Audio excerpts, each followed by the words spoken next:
Sérgio quando fez o Ralhai, foi da turma dele, e depois num curso que tem de aperfeiçoamento para professores, né, que é o workshop de docentes, ele foi da turma do Arley lá também, são professores do Ralhai atualmente, ele em Campinas, o Arley aqui no Rio de Janeiro. Então, Davi, eu queria que você soubesse que estou muito feliz, muito com ele. Não é aquelas coisas de pregador que falam, somos muitos, eu estou muito feliz mesmo. Eu estou de coração. Além de ser uma força de expressão, é a pura verdade. Eu queria que você ficasse muito à vontade. Sei que você trouxe algum material ali para você mostrar para a gente. E a gente está aqui para ouvir Deus. O que Deus tem feito através da tua vida. Tá bom? Vamos orar por ele. Pastor Carlos, fica cá, meu filho. Meu filho da idade de ser meu irmão. Pastor Carlos vai orar por ele. E você quer esticar a cara um pouquinho? Isso faz bem tremendo para as varizes, se é que você tem. Eu tenho. Obrigado pela comparação do Davi. Estenda sua mão, cara. Senhor nosso Deus, nosso Pai que está ao teu servo, nesse momento está à sua disposição para ser usado, meu Pai, pelo teu poder, pela tua graça, pela tua misericórdia. Derrama sobre ele a tua unção nesse momento, meu Pai, e aquilo que o Senhor tem dado a ele, que ele agora, meu Pai, seja o emissor para todos nós, que nós também venhamos receber, ser abençoado com as bênçãos que tem dado a ele, que ele agora repartirá conosco. Abre o nosso coração, nos prepara para receber, edifica, meu Pai, a nossa fé, através da tua palavra, usando o teu servo, e para a honra e para a glória do teu nome, em nome de Jesus. Amém.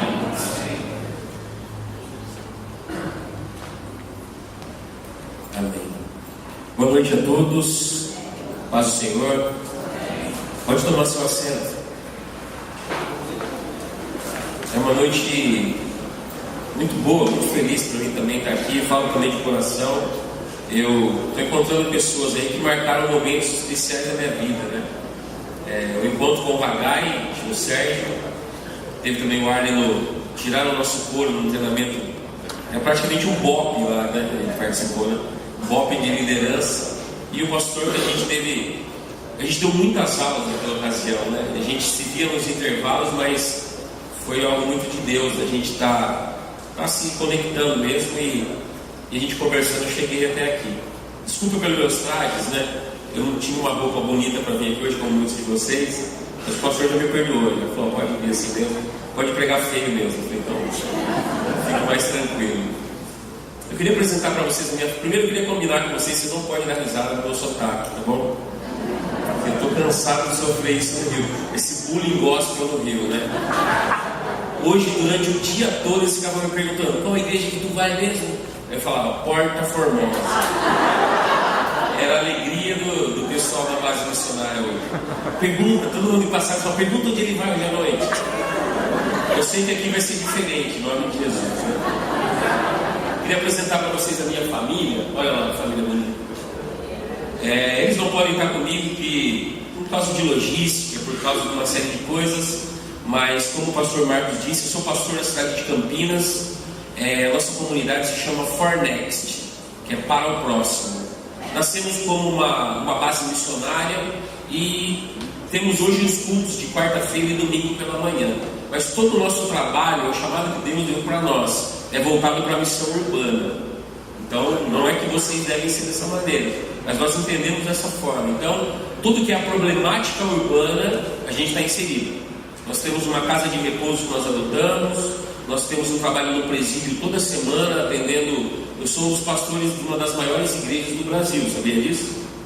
Eu prego numa igreja de 10 mil membros, só não tenho dízimo, né? Que é o presídio de Hortolândia, do lado de Campinas, né? Então a gente está pregando ali, toda quinta-feira tem um trabalho com garotas em situação de programa, moradores em situação de rua. Então esse é o nosso tipo de trabalho. A Joyce é minha esposa, uma guerreira, né? A gente é casado desde 2006. Eu sou casado com a mesma mulher, com a mesma esposa, né? Hoje tem que dizer isso, né?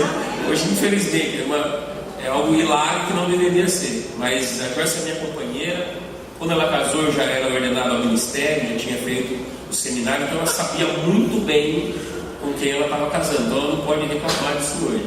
A Joyce é nutricionista, nós trabalhamos juntos em hospitais por 10 anos quase, fazendo trabalho de risoterapia.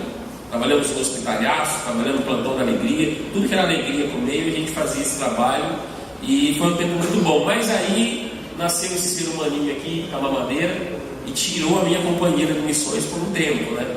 Então hoje chegou o Pedrinho.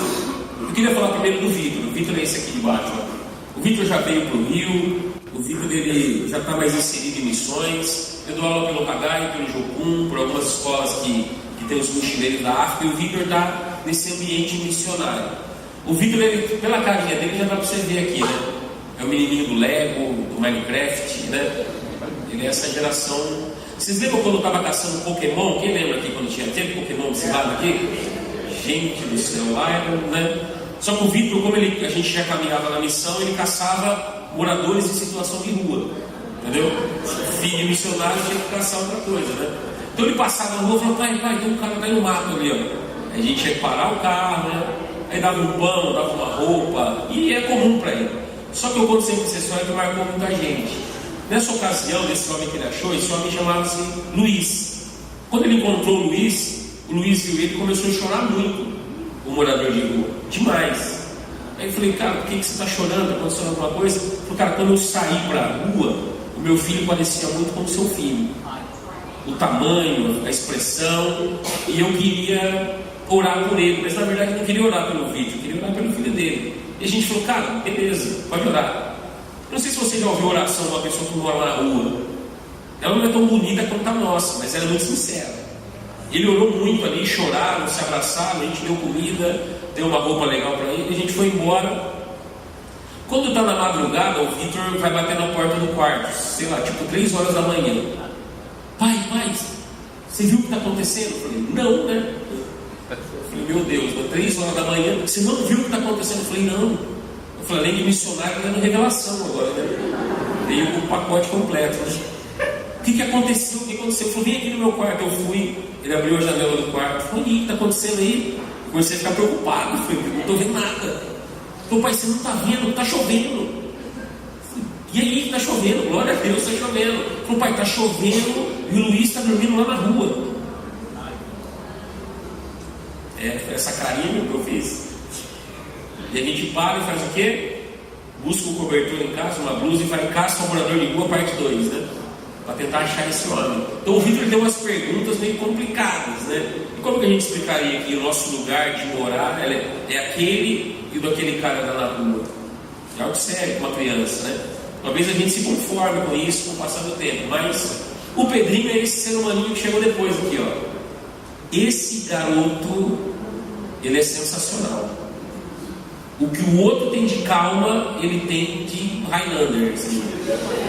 Se ele tivesse aqui na igreja agora, ele estaria em cima dessa caixa de som aqui, ó. O Pedrinho já deslocou o braço, já machucou, ralou o nariz. Ele já bateu a cabeça várias vezes, já deu 4 pombos na cabeça, ligou, viu que é da escolinha, o Pedrinho ele é, e a gente ainda não, o Vitor a gente acredita que vai ser missionário, é uma dedução dos pais, né? Mas o Pedrinho a gente está tentando descobrir qual é o ministério dele. Tem uma outra foto aí para mostrar lá?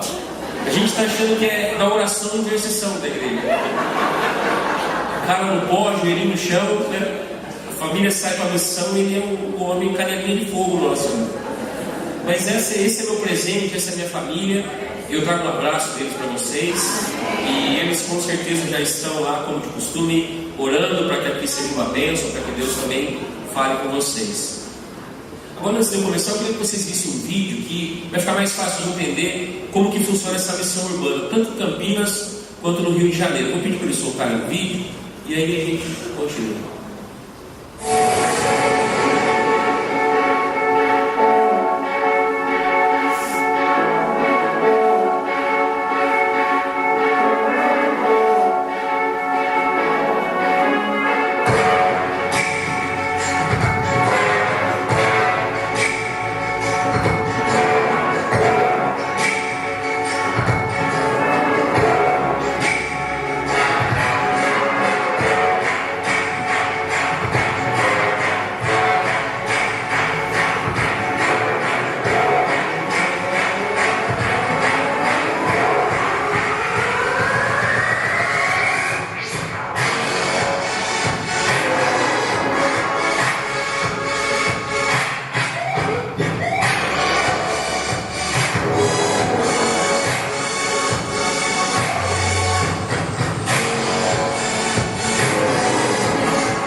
E a gente tem esse mesmo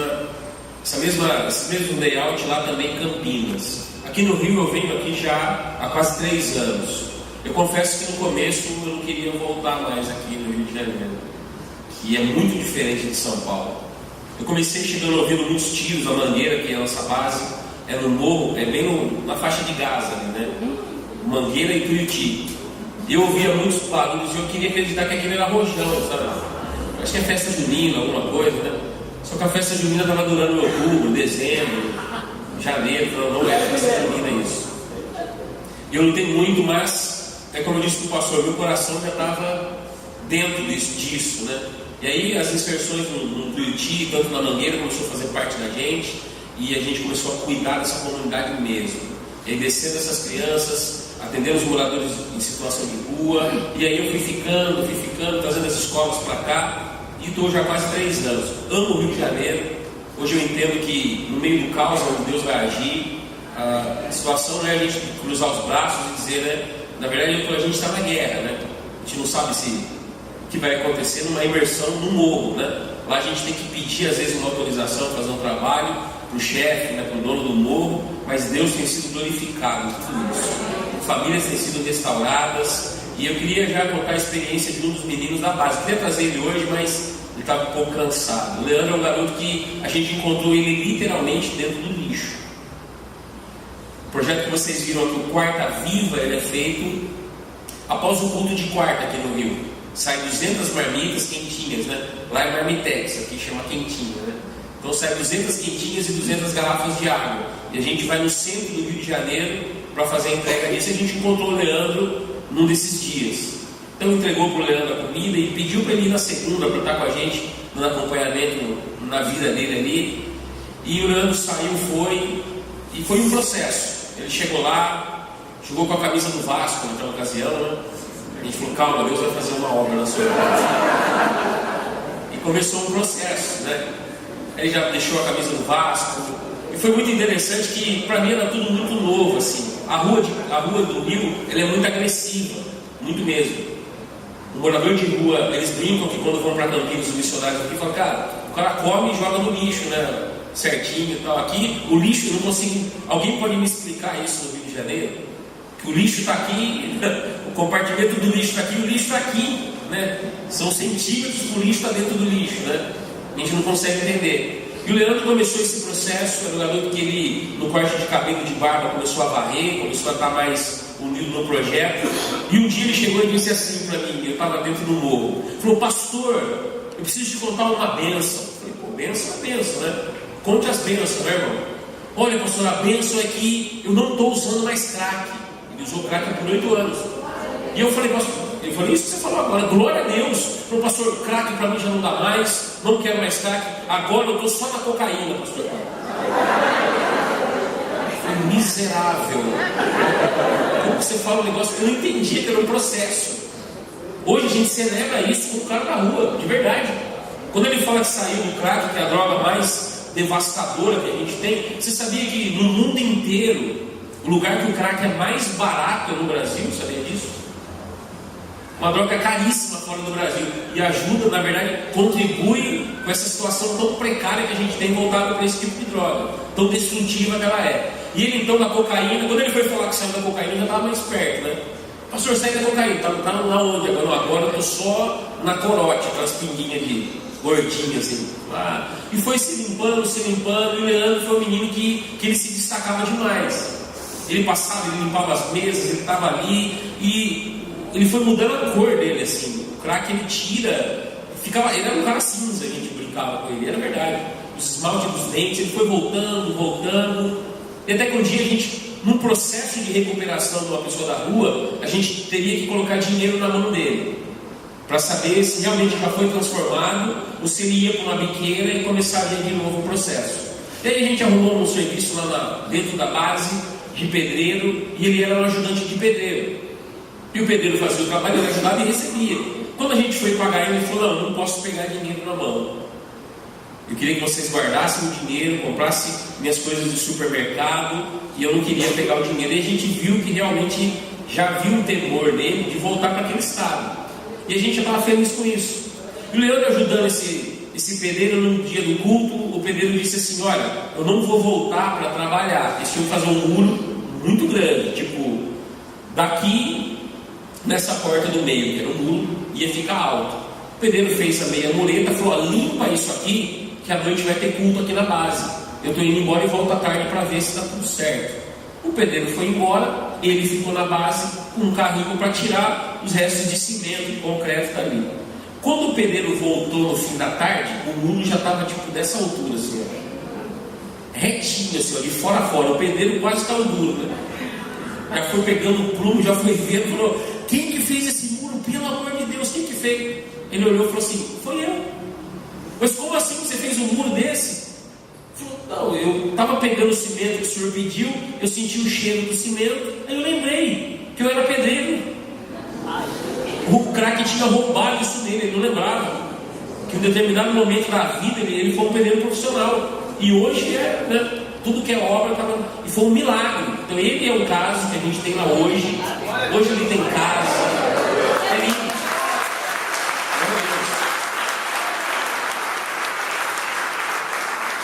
Glória a Deus. Queria que eu estivesse aqui para vocês poderem ver ele.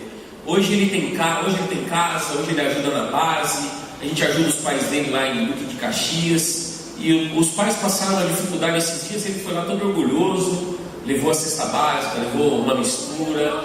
E é o que o Evangelho faz, é o poder da transformação, né? A dignidade voltou para ele, e a gente acredita muito nisso.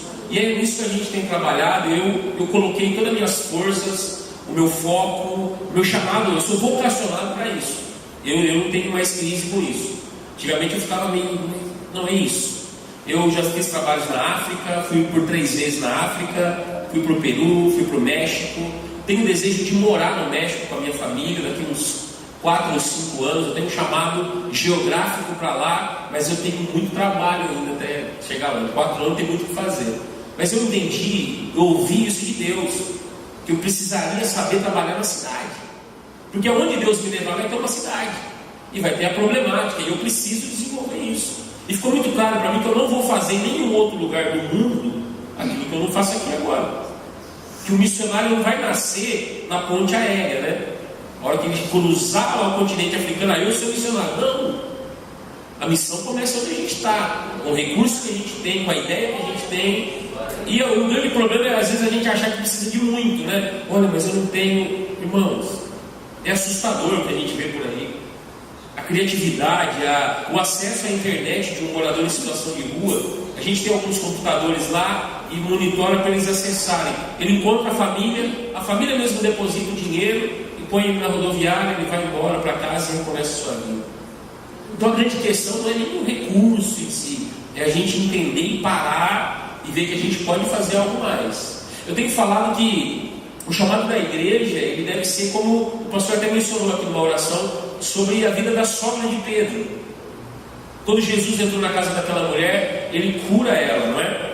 E ela, depois de curada, há uma versão da Bíblia que vai dizer que ela imediatamente passou a servir.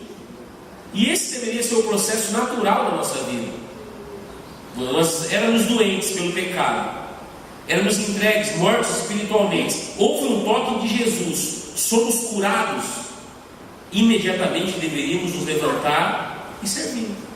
Essa é a finalidade de nós estarmos como filhos de Deus, entender a nossa posição como filhos, como membros do corpo. Porque eu vejo assim, a minha igreja é uma igreja missionária. Isso não existe, irmão.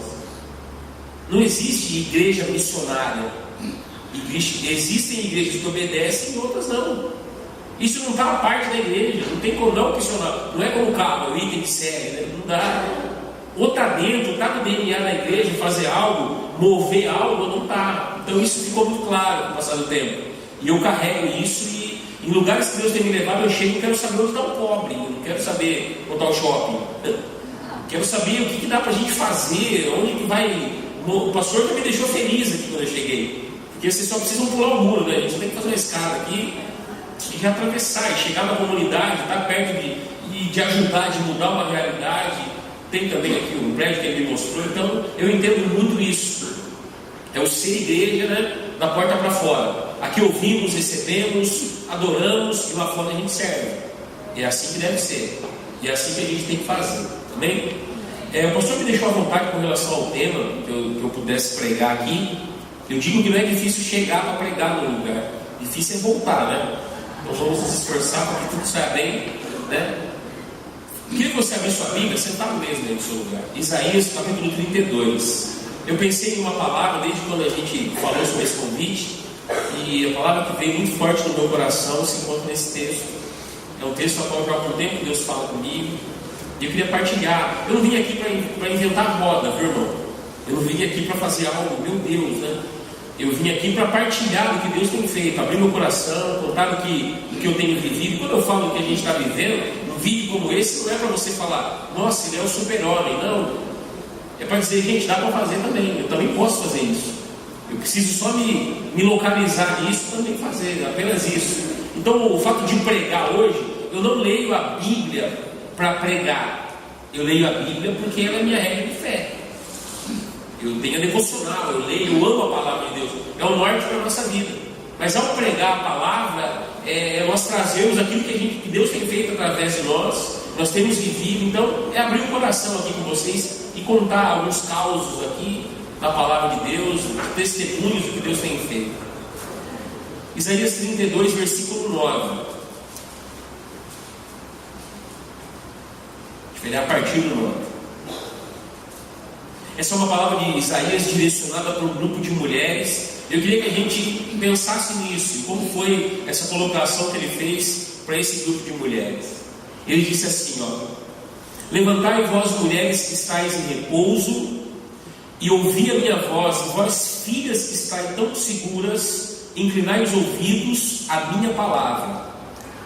Porque daqui a 1 ano e dias vireis a ser turbadas, ó mulheres que estáis tão seguras, porque a vindima se acabará, e a colheita não virá. Tremei, mulheres que estáis em repouso, e turbai-vos, vós que estáis tão seguras. Despidos e ponde-vos nuas, e cinge com panos de saco os vossos lombos, fere os peitos sobre os campos desejáveis, e sobre as vides frutuosas, porque sobre a terra do meu povo virão espinheiros e sarzas, como também sobre todas as casas de alegria, na cidade que anda pulando de prazer, porque o palácio será abandonado, o ruído da cidade cessará, o fel e as torres da guarda servirão de cavernas eternamente para a alegria dos jumentos monteses e para pasto dos gados. Queria que você deixasse aberta a sua Bíblia, mas a princípio a gente vai ler só até o 14.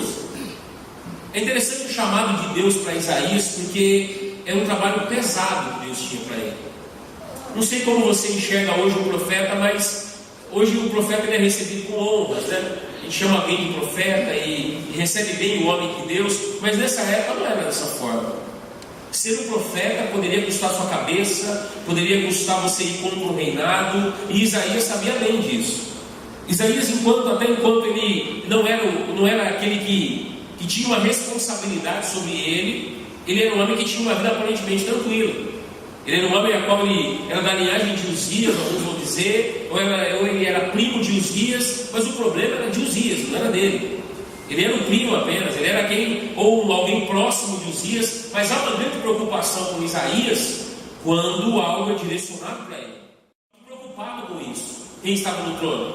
E a Bíblia vai dizer em Isaías 6 que no ano em que Uzias morreu, ele tem uma visão de o Senhor assentado em um alto e sublime trono. A preocupação de Isaías era de um trono da terra. O rei estava morto, mas a visão que ele tem de Deus era de um Deus sentado no trono do mundo todo. E aquela visão foi tão forte, foi tão arrebatadora, que ela transforma a vida daquele homem. Ele não fica somente acreditando que ele teve uma visão, que ele viu algo espiritual, mas ele entende a seriedade daquilo. E o que ele vai fazer naquele momento é ele se prostrar diante dessa presença que ele está vendo. Diante da presença de Deus, ele mesmo chega à conclusão a qual ele era impuro, os seus lábios eram impuros, a sua cerviz era dura, e ele não tinha condições de aceitar o desafio que Deus tinha para a vida dele. E ele, quando ele reconhece isso, expõe seu pecado, você sabe da história, vem um anjo com um Atenaz, vai lá, pega a brasa e toca onde estava o pecado dele, toca nos seus lábios, e depois de tocar nos lábios, os pecados dele são perdoados, e então ele passa a fazer o quê? A ouvir o que Deus tinha para dizer. E Deus então vai dizer a ele o quê? A quem enviarei, quem há de ir por nós. Então ele vai se posicionar e fazer o quê? Aceitar aquele desafio que Deus tem para ele. Ele vai dizer: eis-me aqui, envia-me a mim, que é algo muito famoso no meio missionário. Só que antes disso, em Isaías do 1 ao 5, você vê um Isaías que está apontando para todo mundo, não é? Ai de vós que fazem festas, ai de vós que só dão sacrifício, ai de vós. Mas no capítulo 6 ele vai dizer: ai de mim. Para de ser o ai de vós, mas é o ai de mim. Ele reconhece que ele é, na presença de Deus, sua debilidade. Então ele começa a caminhar como alguém que tinha uma tarefa muito difícil nas mãos. E qual tarefa era essa? Era a tarefa de carregar a mensagem de Deus. E ele batia contra o pecado, ele batia contra a religiosidade. E nesse texto que nós lemos, ele traz uma mensagem que não é tão agradável. Ele traz uma mensagem que ele vai começar a falar com um grupo de mulheres a qual já estavam tendo uma vida extremamente programada, uma vida tranquila, uma vida, algum título vai dizer, alguma versão, que elas viviam sossegadas, elas viviam seguras, elas viviam tão confiantes. E eu queria que a gente nesse tempo se colocasse no lugar dessas mulheres. Nós pensássemos que há um risco de nós, na nossa vida com Deus, de colocarmos a nossa vida no piloto automático. Nós somos tentados a isso. Você pode analisar. A gente é tentado a ter o culto de domingo, o culto de quarta, ter os nossos compromissos, e a gente vai entrando nessa batida, e quando a gente menos espera, a gente vai ficando meio com casca, assim, sabe? Vai pegando jeito. Antigamente a gente falava da gíria que o mundo dizia, e hoje já tem uma gíria só nossa, né? Eu costumo dizer, se você estiver na fila do banco, uma mulher dizer assim: misericórdia, você fala: paz do Senhor, irmão, tudo bem? É das nossas, pode comentar que eu brinco às vezes que é o igrejês, né? A gente tem manto, né? O vaso, né? Minha mãe é uma mulher das Assembleias de Deus. Minha mãe é da Assembleia Belém, já há muitos anos. E a minha mãe sempre foi uma mulher a qual ela foi uma mulher muito perigosa, minha mãe. Porque os filhos não eram da igreja, ela era da igreja, só que a minha mãe tinha umas revelações que todo mundo passava apertado em casa. Minha mãe, a gente achava que naquela época já tinha um drone assim, que seguia a gente na escola. Porque a minha mãe era aquela mulher de chegar e dizer assim: David Silvestre, quando falava o nome inteiro, irmão, a coisa não estava boa. Precisamos tomar um café. Era uma armadilha gospel, né? Aí você parava para tomar o café, fazia o bolo, né? Aí você já sentava e ficava processando, né? O que eu fiz dessa vez, né? Eu lembro de um dia que, nesse dia que ela me chamou para um café, eu fui arrumar uma moto, que tinha uma moto bem grande, uma Teneré tinha. Eu fui arrumar essa moto era a minha paixão, né? Até porque eu gastava todo o meu pagamento, não era tão velho que ela era, né? E vestia pesado esse relacionamento entre eu e essa moto. E eu queria arrumar a moto para eu passear com essa moto, eu só queria fazer isso. E eu fui na casa do menino, que ele era um especialista da Teneré.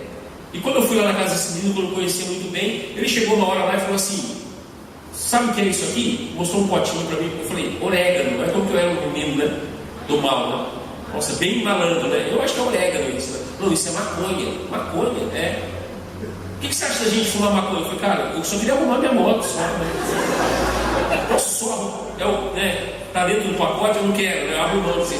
Só quero arrumar a moto e ir embora. E para mim foi algo normal, que eu nunca me envolvi com isso mesmo. Nunca me envolvi, não queria aquilo. Mas eu lembro que nesse dia do café da minha mãe foi no dia seguinte. E a minha mãe nesse café olhava para mim e dizia assim: tudo bem com você? Eu disse: tudo bem. Você não tem nada para contar para mim? Essa frase é perigosa. A mãe falava isso. Eu acredito que não. Aí quando ela via que essa tática não dava certo, ela dizia assim: eu posso te fazer uma pergunta? Pode, né? A senhora é dona de tudo isso daqui, né? Você já usou drogas? Gente, o negócio aconteceu em menos de 24 horas. A oferta do diabo foi menos de 24 horas. Ela já sabia. Então a minha mãe era essa mulher.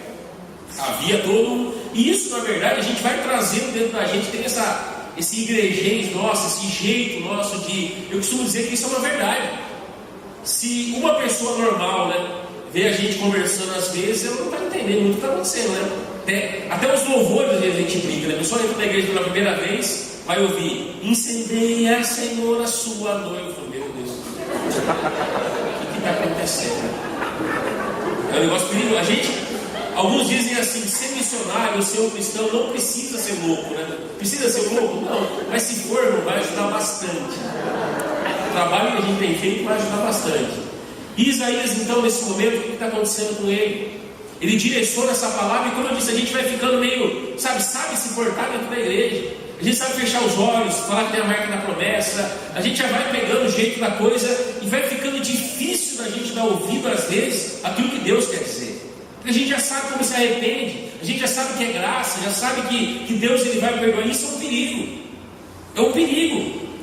Daqui a pouco a gente não precisa fazer. Hoje prega-se muito da graça, da mega graça, da blaster graça, e daqui a pouco a gente não precisa fazer nada. Você não precisa ter uma vida de santidade, você não precisa. E era um risco que ele estava querendo advertir essas mulheres. Elas plantavam, colhiam, a vida estava muito previsível. Elas já sabiam o que ia acontecer, e então ele coloca diante dela uma situação a qual seria um tempo muito ruim. Daqui um ano você está plantando, mas você não vai colher mais. Daqui um ano você vai plantar e tudo isso está muito bonito, não vai estar tão bonito. Daqui um ano, a maneira que você está vivendo, esse dia a dia, essa rotina vai ser quebrada. E Deus ele sabe o porquê das vezes fazer isso na nossa vida. Deus ele tem o nosso manual de fabricação e ele sabe como que ele consegue tirar de nós aquilo que nós temos de melhor. E como que ele faz isso? Irmão, é na hora que a coisa fica ruim. Quais são as Campinas? É quando a coisa começa a ficar estreita, se ora mais ou ora menos. Quando a coisa começa a pegar, a gente fica mais crente ou menos crente.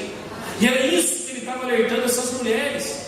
Viriam dias difíceis, viriam dias de luta, viriam dias de dificuldade. E aí quando a gente está no meio desse furacão da vida, quando a vida nos coloca em momentos como esse, sempre surge uma pergunta dentro de nós: até quando eu vou estar passando isso? É normal, não é? Você passando uma luta muito pesada, muito difícil. Vivemos hoje uma crise terrível. Vivemos hoje dias onde homens que tiveram uma vida estabilizada a vida inteira, pais de família, hoje não estão assim. Hoje, homens que eu encontro na rua não são marginais. Hoje existem homens a qual sempre trabalharam na informalidade e hoje foram parar na rua por causa do seu aluguel, por causa do currículo que ele não conseguiu entregar. Irmãos, é extremamente importante o trabalho que a gente faz nas ruas, mas por que eu bato às vezes no trabalho de uma comunidade? Porque a comunidade é a causa do problema. A rua, ele já está na rua. Se eu contar as histórias que eu tenho para vocês de como o homem foi parar na rua, tem de todo tipo. Tem homem que esses dias a gente conheceu um homem chamado Jean. Eu fui pregar e eu contei uma experiência que eu... Quanto tempo que eu tenho aqui? Eu tenho o tempo que eu precisar. Isso é perigoso. Mas vamos lá. Eu contei uma experiência que eu passei numa igreja em Paulínia, São Paulo. Paulínia é do lado de Campinas. Eu estava fazendo um curso na Jocum com uma missionária da Tailândia e ela teve uma brilhante ideia, né, de falar que a gente queria que eu fosse morador de rua num evento que ela ia fazer. Aí eu deixei a barba, a gente fez um laboratório, deixou a barba uns 3 meses, bem bagunçada, né? Deixou um pouco de cabelo que tem que crescer, né? Deu uma produzida lá, e eu ia ficar de morador de rua na frente da igreja. Só que só tinha um caminho para fazer durante a igreja, e teriam que passar por mim. Não tinha jeito, tinha que passar por mim ali. E eu fui me caracterizar. Então, coloco uma camisa do Corinthians, que lá é do Corinthians, aqui seria no caso do Flamengo, ou não? Essa, aleluia, amém. Lá no caso seria, tem que ver, é interestadual essa piada, né? Então lá tem que ser, tem os dois lados. Então lá eu coloquei uma camisa do Corinthians, que lá o Corinthians ele não presta, tem que dizer isso para os irmãos, quando vocês for para São Paulo, não mexem com esse time. E rasga a camisa, e vai, um chinelo de cada cor, passava barro, passava carvão, fiquei um morador de rua, tinha um saco, um papelão, estava com o combo completo. Só que o cheiro ainda estava normal. Aí a gente teve a ideia de fazer o quê? Compramos uma corote, a pinguinha lá de R$2, aquela praga lá, pegou, jogou no corpo a pinga, né? Deu a boa temperada, só que aí ficou com muito cheiro de álcool. E a ideia não era ficar, né, ficar o cheiro forte dos caras, né? Aí eu tive uma brilhante ideia, irmãos, de fazer xixi naquela garrafinha. O meu xixi, mas era um xixi. Aí a coisa ficou feia, irmão. Aí ficou bravo. E aí eu fui e fiquei perto da igreja, e eles tinham que passar por mim. Eu fui bem antes, eu fiquei umas 3 horas, eu acho, nesse papel aí. Só que a ideia era eu entrar depois e pregar, né? Então eu tinha que ficar desse jeito lá na frente. E eu contei, olha isso, o morador de rua estava ouvindo esse mesmo testemunho. E eu contei que assim, você tirar o óculos e tal, e eu não enxergo quase nada sem óculos. Eu enxergo daqui nessa caixa aqui sem óculos. É muito ruim. E eu fiquei naquela situação, e o sentimento é terrível, irmãos, terrível mesmo. É o sentimento de que você fica invisível. As pessoas olham para você, uns ameaçados de bater. Eu era um morador de rua bem escandaloso, assim. Estou com fome, eu não comi nada, olha. Né? E nada de alguém chegar. As pessoas entravam para a igreja e não paravam. Guitarras, jogou com aqueles pratos bonitos, esses aqui, assim, ó. Sei lá o nome desse negócio, mas deve valer muita grana. Meu irmão todo cuidadoso, eu só pedindo uma comida e nada. A coisa acontecendo, e eu me lembro que nesse dia, um homem estava daqui onde estava o irmão lá na porta, ele me viu e veio na minha direção. Só que ele era um morador de rua de verdade. Aí eu fiquei pensando assim, se eu tiver no ponto, tem essa parada na rua, né? A maloca que eles falam que é onde dorme. Se eu tiver no ponto desse cara, vai dar ruim, né? E o cara vindo e eu, né, não sabia se era forte ou fraco, porque eu não enxergo bem de longe, né? Estava pensando se ia dar para, né, segurar o round ali. E ele chegando, de repente ele entra numa lixeira. E ele começa. Lá em São Paulo tem algumas lixeiras, parecidas com essas aqui de plástico, mas elas são de lixo orgânico, assim. Esse cara abriu uma lixeira dessa, aquele sol que estava todo dia. Cara, e eu vi esse cara comendo lixo, assim. Sabe, aquela coisa. E eu com o coração ali partindo. Uma mulher que eu tinha gritado veio e colocou um pão caseiro do meu lado. Eu já peguei o pão correndo, fui lá, falei, ô mano, lá tem que falar, mano, aqui é parceiro, né? Também tem essa diferença. Ô mano, tem um pão aqui, vamos. Aí ele desceu assim, comia o pão, se lambuzava tudo. E eu, frente a frente com ele, não estava no meu plano esse negócio, esse encontro. E eu, frente a frente com ele assim, ele olhou para mim e falou assim: você é meio novo na rua, não é? E eu sou, né? Quase novinho foi, né? 0 quilômetro. Ele falou assim: vai ter dia que você vai ter muito medo na rua. Eu falei, já está começando já. Mas você não pode desesperar. Você tem que olhar para o céu, porque Deus ele olha para a rua, então você tem que olhar para o céu. E a estrela que mais brilha no céu é Deus olhando para nós. Pastor, você quer entrar nessa igreja? Dar essa palavra? Ele me abençoou, cara. Chama Francisco, orou comigo, falou comigo, foi embora. E aí, só para resumir, que o foco não é nesse testemunho. Ninguém da igreja me ajudava. Eu gritando, lá chegou um jovem, um adolescente, há 13 anos, chama Gustavo, meu amigo até hoje. Chegou lá e falei: o que está acontecendo? O que eu posso te ajudar? Cara, eu só queria comer. O que você quer comer? Eu falei, uma coxinha e uma coca de 600. Já que você está na rua, né? Personagem. Ele foi correndo e comprou 2 coxinhas e uma coca de 600. Bom, um moleque desse não tem como ir pro céu, irmão. Deu 2 coxinhas e uma coca de 600, já garantiu. E sentou comigo ali, começou com 13 anos de idade. Hoje é meu amigão. Sentou comigo, começou a conversar. Só que não tinha muito assunto, né? O que aconteceu? Onde você foi pra rua? Foi sua mulher que caiu? Foi, né? O que aconteceu? De onde você veio, né? Eu não tinha o que inventar pra ele. Eu falei, rapaz, melhor você ir pro seu culto aí, que já vai começar, né? Ele falou, não, meu culto já começou. O meu culto hoje é aqui fora, do seu lado. E foi sensacional, um garoto, de uma igreja muito grande. E aí eu tinha que entrar, porque eu ia pregar, era o plano, né? Aí eu falei, não, já que você está convidando muito eu, me deu uma coxinha, vamos entrar nessa igreja. Aí entrei dentro da igreja, as pessoas não me cumprimentavam. Eu tinha um lugarzinho lá no fundo para ficar. O cheiro está forte, tudo, mas dentro da igreja eu não tinha contato com ninguém. E aí quando foi anunciar a pregadora, era a minha amiga lá na Tailândia. E ela disse, não, hoje não sou eu que prego, é um amigo meu que vai pregar. Eu saio lá de trás, jogando saco, papelão, com a Bíblia. Pensa na carinha de gol contra do povo. Aquele silêncio. O pastor, não, mas eu ia, pastor. Ia, né? Queria quando vinha, não quando ia, né? E foi um negócio de Deus, a igreja foi muito quebrantada. E eu contei esse mesmo testemunho que eu estou contando agora, numa das pregações. E um morador de situação de rua me ouviu e falou assim para mim, olha isso, gente. Pastor, foi ruim o senhor ficar sem óculos lá? Foi muito ruim? Eu falei, cara, foi terrível, eu enxergo muito mal. Eu falei, então, eu vivo assim há 10 anos. E aí, a gente tem um lema lá em Campinas que se um problema chegou até você, adivinha de quem que ele é? Adivinha? Ele é seu. E quando chega esse problema, eu falei, cara, você não pode ficar assim. E a gente vai para o hospital, leva ele. E você entende que há um grande risco da gente conseguir ver um anjo aqui dentro com a bandeja de ouro na mão e não ver um cara pedindo uma comida do lado de fora. Fica um negócio muito metafísico, sabe? Fica um evangelho muito... E esse é o grande perigo. Eu não estou dizendo que isso não existe. Lembrando que a minha mãe é das Assembleias de Deus. Eu sei que tem revelações, eu sei que Deus ele se manifesta de muitas maneiras, mas eu falo da gente quebrar isso e entender que o evangelho não é só isso. Ele é algo mais. A gente vive dizendo isso, quem tem fome, irmão, tem pressa. E quando eu ouvi isso, eu tinha que fazer algo. Não adianta, vamos orar, irmão. Não adianta, né, falar as frases de efeito para ele, né? Há 10 anos sem óculos, irmão, mas Deus sabe todas as coisas. Não vai adiantar nada. Vai ficar sem ver do mesmo jeito.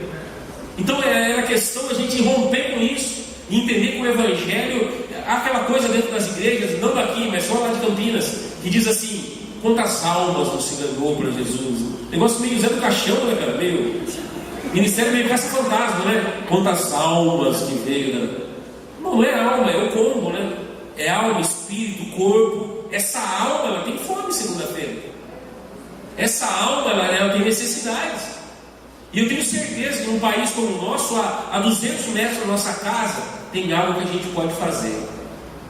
Tem algo que a gente pode movimentar. Então, quando eu falei desse serviço da comunidade, esse cara foi para a rua porque ele não tinha um óculos. Ele não conseguia emprego. E as pressões, a crise, as lutas, fez ele ir para a rua. A maioria da rua, dos pessoais que a gente trabalha, das pessoas, é por problemas familiares. É por divórcio, por traição. A grande maioria é isso aí. Depois aí é droga, essas dependências. Na rua, ele vai ter uma boa faculdade para isso. E aí vai piorando. Então a grande questão aqui é o quê? É que Isaías colocava isso, ele falava dessa maneira, e essas mulheres talvez estavam sossegadas demais. Irmãos, eu não sei como você enxerga a crise no nosso país. Pode ter dois lados.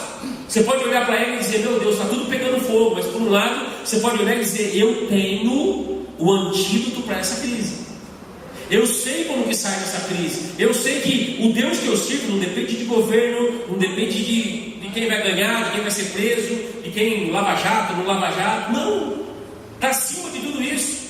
E se eu entendo dessa maneira, eu preciso viver de uma outra maneira. E aí o recado que ele vai dar para essas mulheres, esse até quando do sofrimento, das lutas e tal, vai ser respondido no versículo 15. Queria que você lesse comigo. O versículo 15 vai dizer assim, ó: até que se derrame sobre nós o Espírito lá do alto, então o deserto se tornará em campo fértil, e o campo fértil será chamado de bosque. E é isso que eu queria trazer essa palavra nessa noite, sobre isso, sobre esse processo que Deus ele deve fazer na vida do cristão. Não há como a gente achar que sempre vai ser as mil maravilhas, que não vai ser. Não há como a gente achar que igreja não é, na maioria das vezes, aquilo que a gente assiste na televisão. A vida real é muito diferente disso. Então eu preciso entender que há um processo que eu devo passar. Até quando eu vou estar vivendo, às vezes, numa rotina religiosa? Até quando eu não vou entender aonde eu me encaixo numa causa? Gente, tem gente dando a vida aí por golfinho, por panda. Eu acho bonito esses bichinhos. Mas a gente não está dando a vida para o nosso próximo. A gente não está, sabe, esse evangelho que a gente vê e diz assim, é uma milha a mais, é o outro lado do rosto, tem que ser vivido. O Mateus 25 tem que fazer um sentido para a gente, não é? Mas quando eu fiz isso para o Senhor, quando eu tive fome, você me deu de comer.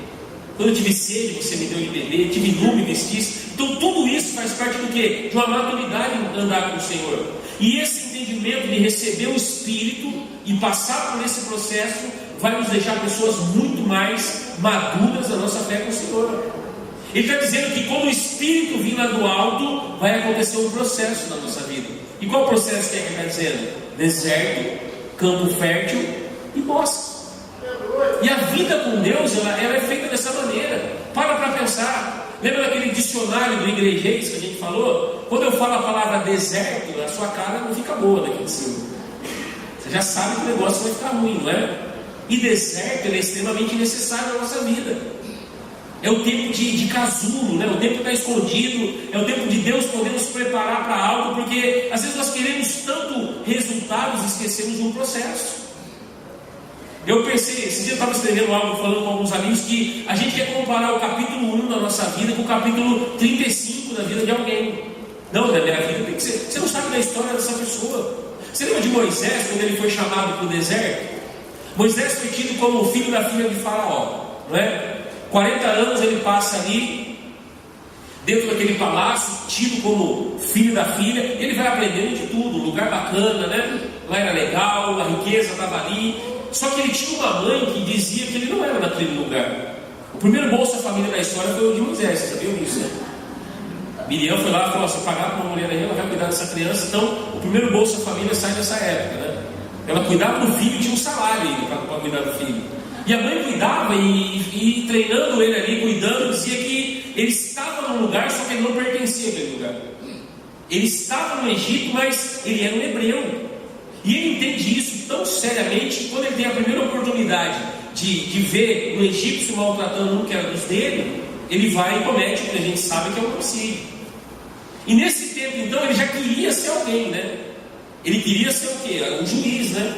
Ele queria ser aquele que ele se sentia preparado para algo, mas ele não estava preparado. Havia um plano de Deus, um projeto de Deus, mas não era a hora daquilo acontecer. Ele não tinha estrutura para viver daquela forma. Então o que Deus faz com ele naquele momento? Chama ele para o deserto.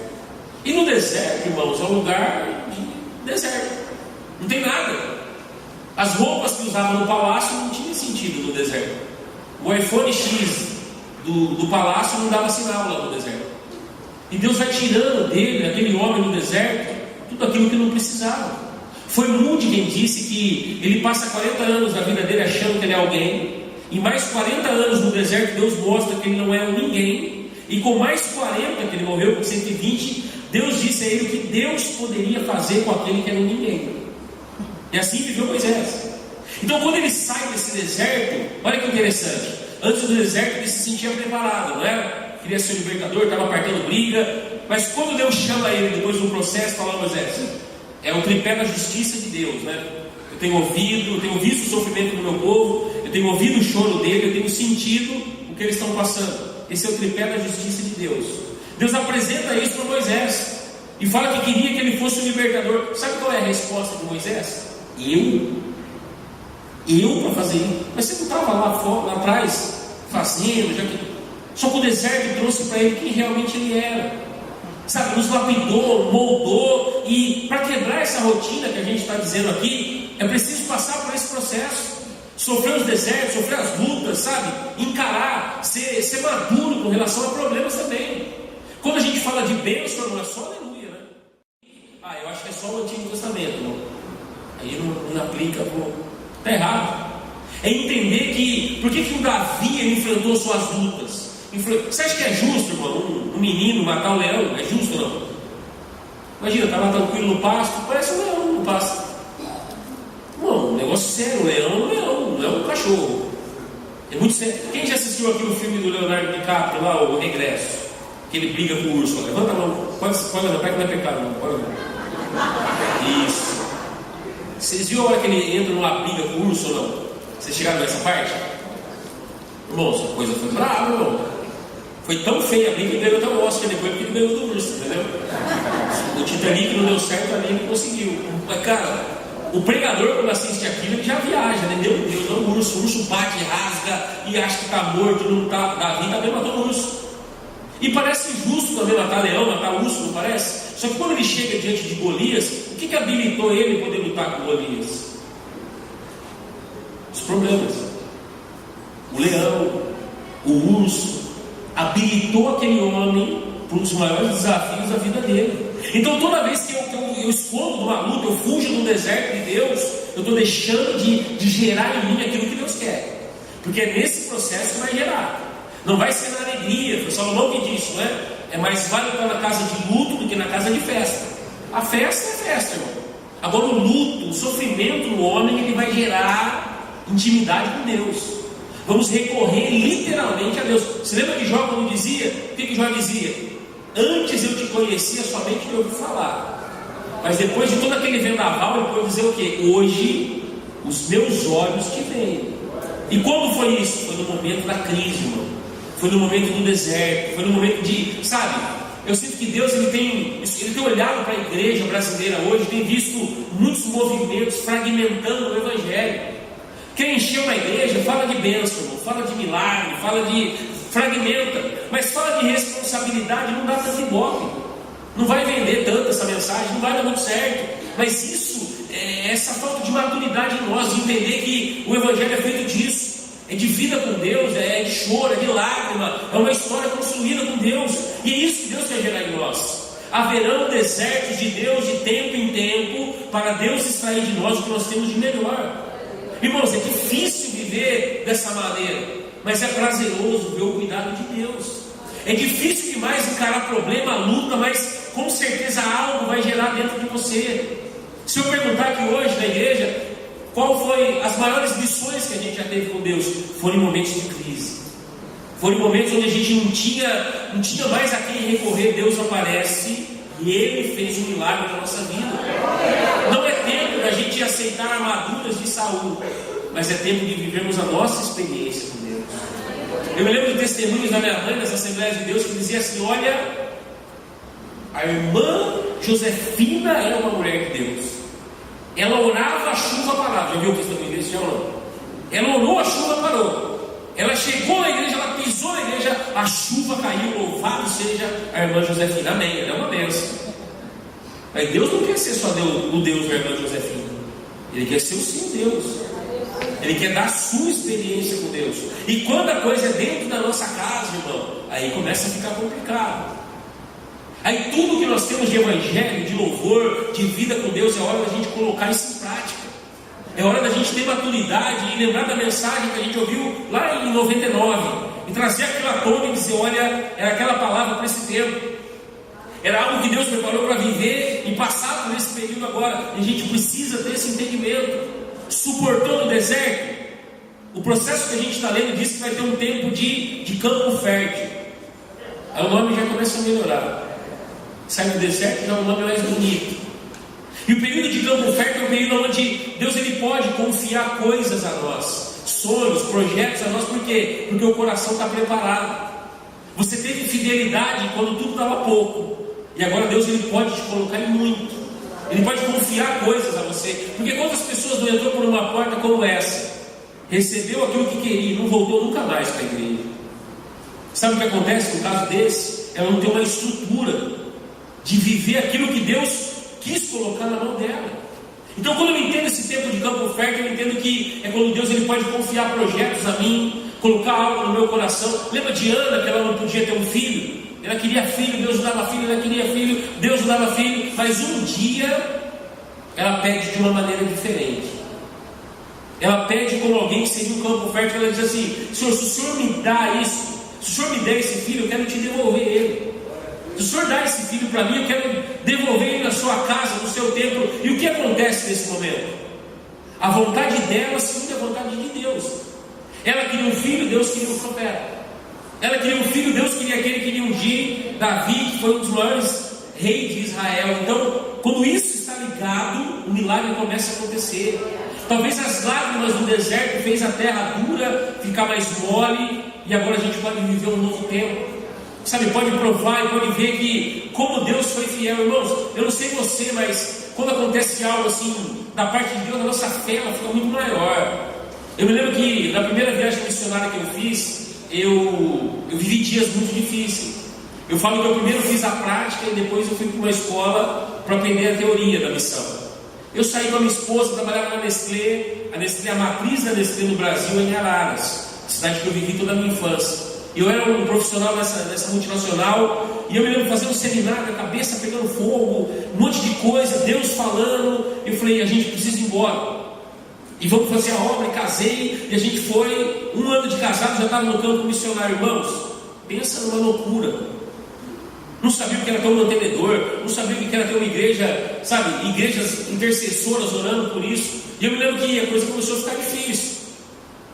As empresas olhavam para uma carteira e diziam assim: mas você recebia tanto, como você vai receber tanto agora? E a minha esposa vai trabalhar numa loja de sapato e eu começo a vender trufa na rua. 2 bolsas térmicas, uma bike e saía vendendo as trufas. E trufa numa praia, isso foi em São Sebastião, do litoral norte de São Paulo, não dava muito certo. E ela fazia trufa na madrugada, vendia calçada à noite e a coisa era difícil demais. E eu me lembro que um dia eu fui levar comida para ela de bicicleta e acabou a mistura na minha casa. Não tinha mais a carne para comer ali. Ela voltaria, naquele dia só teria arroz e feijão. E eu me lembro que eu fui lá, dei um nozinho, né, naquele carneirãozinho, né, coloquei no garfinho, levei para ela e voltei chorando demais. Falei: Senhor, o Senhor me chamou, eu não tenho nada a ver com esse negócio, deixa faltar algo para mim, né? Ela vai chegar em casa, não vai ter o que comer. E eu estava assim, tipo assim, há 6 meses buscando um trabalho, pregando nas igrejas, palhaço no hospital, fazendo algo, mas não abri uma porta de um trabalho. Eu precisava trabalhar, a vida inteira eu tinha trabalhado. E não abri essa porta, não abri, eu chorando ali, cheguei em casa, coloquei um louvor, joelho no chão, estava igual o neném aqui, né? Joelho no chão, cara no pó, e chorando demais, demais. Quando de repente bateram na porta da minha casa. Aí o pastor não pode chorar, né? Aqui também, no Rio também. Tirei todas as lágrimas, vesti minha roupa de super-homem e disse: Paz do Senhor, irmão, o que está acontecendo? Pastor, eu vim aqui para contar um testemunho para o senhor. Falei: amém, irmão, vamos lá, pode falar. Pastor, o senhor lembra que o senhor pregou quinta-feira na igreja aqui na rua de baixo? Lembro sim. O senhor lembra da mensagem de Jacó, pastor? Lembra da mensagem de Jacó? Pastor, aquela noite o senhor orou para mim, no outro dia eu arrumei um emprego, pastor. Irmãos, deu uma olhada no céu assim. Uma oração, irmão. Uma oração, pastor. Uma só. Deu há 7 meses quase atrás do emprego. Pastor, olha que alegria, eu queria te dar um abraço. Pode dar um abraço. Pastor, eu posso fazer uma coisa, o senhor não vai ficar triste comigo? Eu falei: não. Era uma pousada de publicitários de São Paulo. E eles prepararam um almoço muito grande, só que ficou nublado o dia. E eles então anteciparam a ida para São Paulo. Falei: pastor, esses publicitários foram embora e tal, o senhor não vai ficar ofendido se eu oferecer um negócio para o senhor aqui? Não. Eu falei: não. Ele abriu uma fiorinha e falou: pastor, tudo isso aqui de comida eu vim trazer aqui para a casa do senhor. Eu parei. O senhor aceita, pastor? Vamos pegar, né? Já comemos, já trouxe. Irmãos, tudo que a minha esposa mais amava estava ali dentro: estrogonofe, maionese. Mas sabe, era como se Deus estivesse falando assim: calma, aos 47 do segundo tempo, calma, eu estou no controle disso, faz a minha obra, se preocupa lá. E aí você aprende, você viver isso é gostoso? É terrível, irmão. É terrível, não tem a hora que você quer e a coisa não é. Mas a fidelidade de Deus, o cuidado de Deus, entrar em viagens depois sem ter nada, entrar em filas de banco só com boleto. Já viu isso acontecer, irmão? Só com boleto, você contando, né? Chegou lá, o dinheiro estava lá. Irmãos, quem que pode viver isso? Quem é cuidado por Deus. Quem que pode viver o espírito? Eu nunca vi Deus multiplicar para os famintos. Lógico, você nunca estava com os famintos, vai ver como? Você nunca levou 5 pão e 2 peixes, como você vai ver o faminto comer? Então é vivendo, e esse período de campo fértil é isso.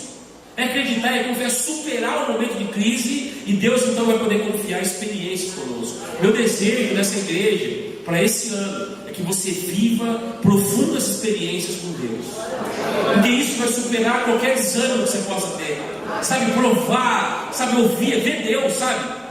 Eu me assusto às vezes que Deus me ouve oração. Ouve conversa, não só oração. Porque oração a gente já sabe, né? Mas aí você fala alguma coisa para alguém e acontece. Fala: olha, eu não sei não, mas eu acho que estava ali. Por um acaso não ardia o nosso coração? Né? Sabe, e isso é muito prazeroso, ver esse cuidado, esse zelo de Deus. E quando consegue viver isso?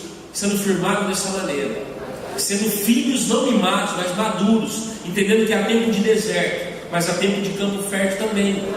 E Deus pode preparar para confiar coisas a nós. E o último ponto, que é o ponto do bosque. E o bosque é um bosque. Não dá, a Bíblia mesmo nos diz que não tem como esconder um bosque. Alguém vai olhar para o bosque e vai ver que ele é grande, que ele é belo, que há flores, que há folhas. Mas para isso acontecer, é um processo. E esse tempo do bosque é como Deus ele disse para Abacuque um dia. Ele disse a Abacuque: a visão é algo tão grande, e eu queria que você escrevesse em tábuas bem grandes, para até aqueles que passassem correndo pudessem enxergar. Pediu para ele esperar só um pouquinho, porque aquilo que havia de acontecer, aconteceria e não tardaria. E ele escreve então a visão sobre tábuas. E quando ocorre o tempo do bosque na nossa vida, não é para a gente se sentir melhor que o irmão do lado, não é para a gente achar que ele é só conosco, mas é para eles olharem que Deus tem feito por nós e pode fazer por eles também.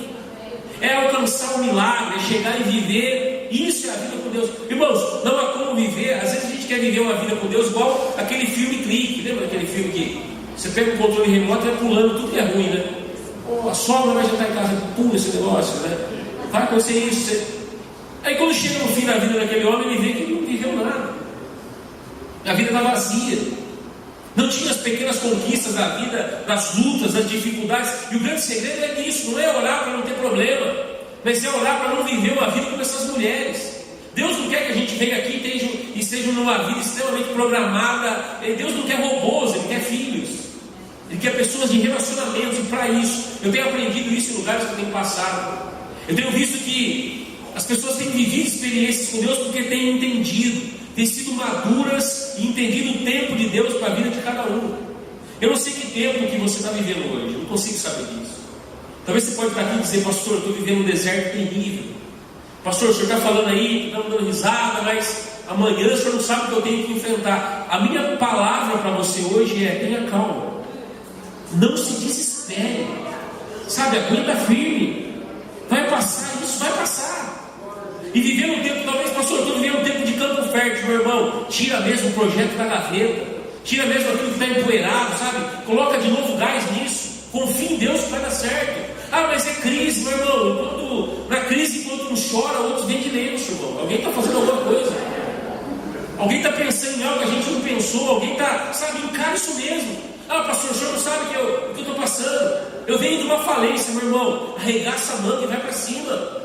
Se Deus permitiu isso daí bater na sua porta, entrar na sua casa, é que Ele conhece sua estrutura. E Ele vai gerar algo e você vai ter um aprendizado nisso. Todas as coisas cooperam para o bem daqueles que amam a Deus.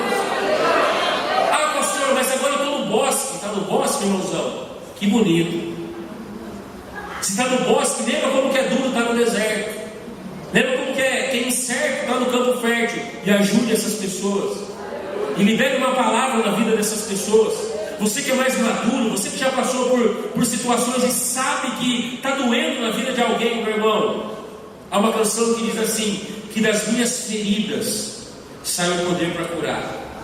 Que de tudo aquilo, sabe, não é algo ditador de dizer: ah, eu passei isso, você vai ter que passar também. Isso não é evangelho, irmão. Evangelho é chorar com os que choram e se alegrar com os que se alegram. Se hoje, presta muita atenção nisso, que é o Espírito que está dizendo isso aqui hoje. Se hoje você não está vivendo a vida que você gostaria e o seu irmão está, o maior desafio da vida do cristão é esse. Chorar com os que choram é muito fácil, irmão. O pastor entra em cemitério, está chorando, já está fazendo ofício, vamos embora. Morreu, você vai pensar: poderia ser alguém que eu amo, você vai chorar. Mas a grande dificuldade é o quê? Se alegrar com os que se alegram. Talvez alguém está vivendo um bosque no seu lado e você está olhando e falando: poderia, é dele, irmão. É o momento dele. É a vida dele, é Deus abençoando a vida dele. Uma hora vai chegar a sua vez. Mas se hoje é a vida dele, glorifica a Deus por isso. Sabe, fique feliz por isso. E isso vai trazer maturidade. E isso vai facilitar essa caminhada na vida com Deus. Uma vida mais séria. Uma vida mais madura. Uma vida onde a gente, como o João mesmo disse, a gente só quer coisa boa e não quer coisa má. A gente só quer estar do lado dele quando tudo está dando certo, meu irmão. Deus tem um projeto para cada um de nós. E meu desejo é que você entenda o tempo disso, para que você viva dessa maneira. Amém? Eu quero orar por você agora. Quero que você curva sua cabeça, sentado mesmo. Feche seus olhos. E eu não sei, como eu disse, mas você sabe o momento que você está vivendo. E eu ia falar só de missão, eu juro para você. Eu ia falar só do projeto, eu ia matar saudade de amigos aqui, mas não sou eu que mando, irmão. E Deus sabe o direcionamento de cada palavra que foi proferida nesse altar, nessa noite. E a minha oração agora é para que essa palavra te alcance, essa oração venha selar o momento que você está vivendo. Eu queria que você colocasse as mãos no seu coração. Eu queria que você colocasse isso diante de Deus agora. essa verdade sua diante de Deus. Senhor, se é um momento de deserto, fale isso com Deus. Se é um momento de que a coisa tem melhorado, é um campo fértil, fale com Deus também. Se é um tempo de bosque, peça sabedoria, peça para Deus te orientar em como você vai prosseguir com isso. Eu quero orar pela sua vida. Senhor, em nome de Jesus, Pai, o Senhor estou na sua casa. Eu não vim de tão longe aqui lançar palavras ao vento, Pai, mas eu acredito no poder do Teu Espírito, Pai. E Teu Espírito influencia, o Teu Espírito inspira, é Ele quem fala nesse altar e nessa casa nessa noite. Senhor, vem de encontro a cada coração que aqui está. Senhor, venha trazer uma resposta, venha trazer um bálsamo, venha, Senhor meu Deus, acalmar pessoas que entraram agitadas por aquelas portas hoje, pessoas que às vezes não conseguem prestar atenção no seu culto, porque amanhã é um dia de muita luta, de muita dificuldade. Senhor, o Senhor é o Deus que provê, Pai. O Senhor é o Deus que olha além da necessidade, Senhor. O Senhor sabe o que é melhor para cada um de nós. Nós não sabemos, mas o Senhor sabe. E a sua palavra diz: eu é que sei que pensamento tenho de vós, não de paz, não de mal, mas de paz. Senhor, que venha esse pensamento sobre nós, que venha o direcionamento da sua parte sobre nós. Aquieta a nossa alma, Pai, aquieta o nosso coração, ó Senhor, e nos ajude a prosseguir uma vida com o Senhor. Pai, desperte isso em nós. Acenda de novo essa chama, Pai, e nos direciona, Pai. Que seja uma semana, Senhor, onde o telefone possa tocar, onde o e-mail possa chegar, onde a mensagem possa vir, onde a boa nova possa nos alcançar. Que seja uma semana de surpresas de Deus, ó Pai. É o que nós pedimos, Senhor. Como filhos, ó Pai, olha para cada um de nós e se conosco, Senhor. Em nome de Jesus. Amém. E amém. Que Deus abençoe a sua vida. Foi um prazer muito grande estar aqui. E aquilo que eu não consegui falar aqui, o Espírito vai fazer e continuar falando com você. Esse é meu desejo. Em nome de Jesus. Deus te abençoe.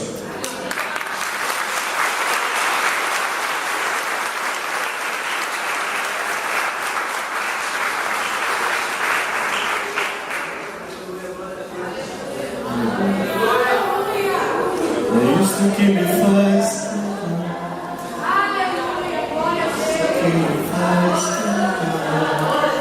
Dos meus pecados livres estou em casa, eu vou. É isso que me faz cantar. Eram 4h10 da manhã, 4h10 da manhã, do dia 4 de outubro de 98. Estava de plantão, o meu teletrim, alguém lembra que era teletrim ainda? Meu teletrim toca. E vibra. Aí eu olhei assim, estava no meu horário de descanso no plantão. A gente divide por turnos, o plantão estava absolutamente deserto. E a minha esposa tinha me mandado uma mensagem: estou indo para a maternidade. Eu falei para os colegas de plantão, fiz igual no Tropa de Elite: estou indo embora porque o meu filho vai nascer. Saí e falei: gente, tchau. Ficaram lá os colegas de plantão. Eu peguei a estrada, fui direto para lá. Passei uma manhã, uma manhã difícil, né? Até o Vitor nascer, que nasceu lá para as 7h30 da manhã, 7h45. E quando ele nasceu, eu olhei para ele. Enquanto Davi falava, eu estava lembrando desse dia. Eu não cheguei para Deus e depois que o pediatra tirou aquele espanto, assim, eu olhei aquela criança. Eu cortei o cordão umbilical. Eu falei para o Vitor que eu liguei ele da manhã e eu desliguei. E eu não cheguei para Deus e falei assim: Deus, você me deu um filho com defeito, ele não tem dente. Esperava um filho perfeito. Processo. Tem deserto, tem campo fértil, tem bosque. Tem coisas que Deus faz num ato. Tem coisas que Deus faz num processo. Eu não sei quanto a você, Deus falou muito comigo. A gente, como bom assembleano, gosta de ouvir: terra! Falo contigo na terra. E falo assim contigo porque você entende. Eu nunca fui muito dado assim. Eu falava assim: Deus, eu não entendo. Fala assim porque tu entende. Não adianta, fala mais claro. Seja mais claro. Mas, irmãos, Deus falou muito comigo. E eu tenho certeza que Deus falou com mais pessoas. Coisas que Deus vai fazer por um ato maravilhoso, que só Ele pode fazer.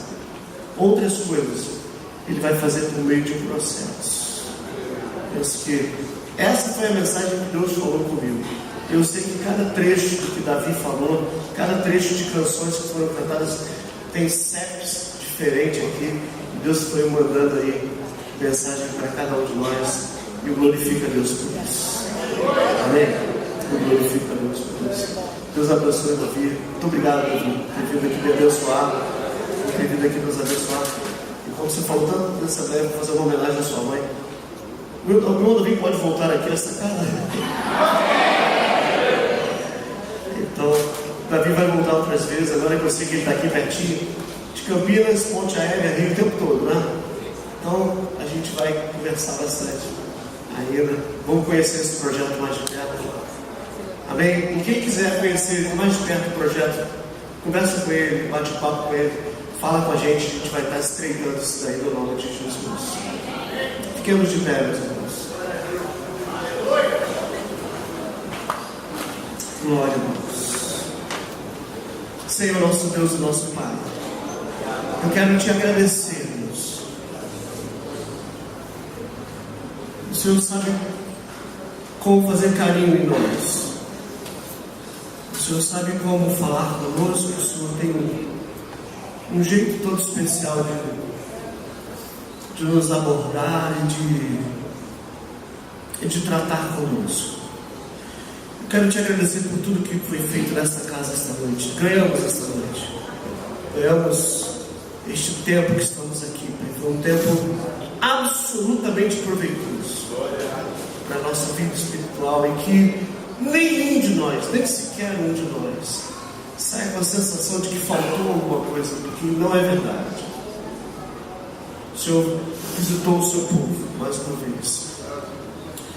E eu quero pedir a Deus que tu continues abençoando o pastor Davi, continues abençoando o seu projeto, que é um projeto teu, que está alinhado ao desejo do coração dele, cumprindo a tua mensagem. E que, ó Deus, cada um de nós possa sair daqui com essa reflexão no coração.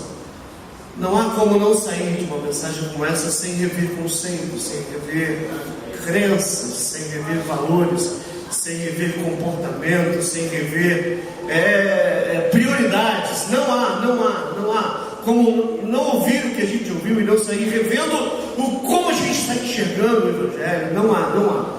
É cegueira se a gente não conseguir exercitar isso. Eu quero pedir que, por tua misericórdia, Deus, o Senhor continue ministrando ao nosso coração ao longo desta semana, e que esta palavra que ardeu ao nosso coração possa, Deus, cair em boa terra.